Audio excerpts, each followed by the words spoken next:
এই মামুন্না, এই শুন, আরে তোর ভাবি বাসায় নাই, তুই শফিক রতন ওদের সবাইরে ফোন দে, সবাই আসতে বল।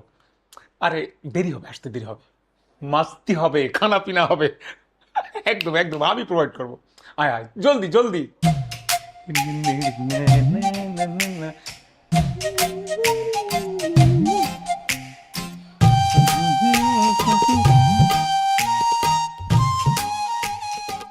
বাহ, কি সুন্দর আয়োজন! এত সুন্দর আয়োজনকে মিস করা যায়? এই অপু, কাট বের কর, আজকে শুধু খেলা হবে। খেলা হবে? খেলা যে হবে, খাতা কই? আছে, খাতা আছে, কলম আছে, ক্লাস আছে। হল। ভেরি